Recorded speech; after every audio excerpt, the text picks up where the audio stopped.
Sheeter ಪೊಲೀಸರ ಗುಂಡಿಗೆ ಬಲಿಯಾಗಿರುವ ಘಟನೆ ವಿಜಯಪುರ ಜಿಲ್ಲೆಯ ಸಿಂದಗಿ ತಾಲೂಕಿನ ರಾಂಪುರ ಗ್ರಾಮದ ಹೊರಭಾಗದಲ್ಲಿ ನಡೆದಿದೆ.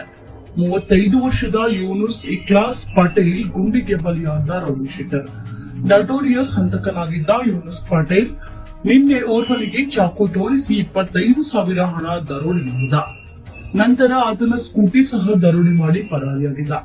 ಈ ಕುರಿತು ಗಾಂಧಿ ಚೌಕ್ ಪೊಲೀಸ್ ಠಾಣೆಯಲ್ಲಿ ಪ್ರಕರಣ ದಾಖಲಾಗಿತ್ತು. ಆರೋಪಿ ಯೂನುಸ್ ಆತನ ಸ್ವಗ್ರಾಮ ಆಲ್ಮೇಲ ತಾಲೂಕಿನ ದೇವಣ ಗ್ರಾಮದತ್ತ ತೆರಳುತ್ತಿರುವ ಮಾಹಿತಿ ಆಧರಿಸಿ ಪೊಲೀಸರು ಸಿಂದಗಿ ತಾಲೂಕಿನ ರಾಂಪುರ ಬಳಿ ಯೂನುಸ್ ನನ್ನ ಬಂಧಿಸಲು ಮುಂದಾಗಿದ್ದಾರೆ. ಈ ವೇಳೆ ಪೊಲೀಸರ ಮೇಲೆ ಚಾಕುವಿನಿಂದ ಹಲ್ಲೆ ಮಾಡಲು ಯೂನುಸ್ ಯತ್ನಿಸಿದ್ದಾನೆ. ಇಬ್ಬರು ಪೊಲೀಸ್ ಕಾನ್ಸ್ಟೇಬಲ್ ಹಾಗೂ ಇನ್ಸ್ಪೆಕ್ಟರ್ ಮೇಲೆ ಹಲ್ಲೆಗೆ ಯತ್ನಿಸಿದ್ದಾನೆ. ಈ ವೇಳೆ ಆಯತಪ್ಪಿ ಬಿದ್ದ ಇನ್ಸ್ಪೆಕ್ಟರ್ ಪ್ರದೀಪ್ ತಡಕೇರಿ ಈ ವೇಳೆ ಎಚ್ಚರಿಕೆ ನೀಡಲು ಗಾಳಿಯಲ್ಲಿ ಗುಂಡು ಹಾರಿಸಿದ್ದಾರೆ. ಆದರೂ ಶರಣಾಗದ ಆರೋಪಿ ಯೂನುಸ್ ಕಾಲಿಗೆ ಇನ್ಸ್ಪೆಕ್ಟರ್ ಪ್ರದೀಪ್ ತಡಕೇರಿ ಗುಂಡೇಟು ನೀಡಿದ್ದಾರೆ. ಆರೋಪಿಯನ್ನ ಸಿಂದಗಿ ತಾಲೂಕು ಆಸ್ಪತ್ರೆಯಲ್ಲಿ ಪ್ರಾಥಮಿಕ ಚಿಕಿತ್ಸೆ ನೀಡಿ ನಂತರ ಜಿಲ್ಲಾ ಆಸ್ಪತ್ರೆಗೆ ರವಾನಿಸಿದರು. ಆರೋಪಿ ಯೂನುಸ್ ಮೃತಪಟ್ಟಿದ್ದಾಗಿ ಜಿಲ್ಲಾಸ್ಪತ್ರೆಯಿಂದ ಮಾಹಿತಿ ಲಭ್ಯವಾಗಿದೆ.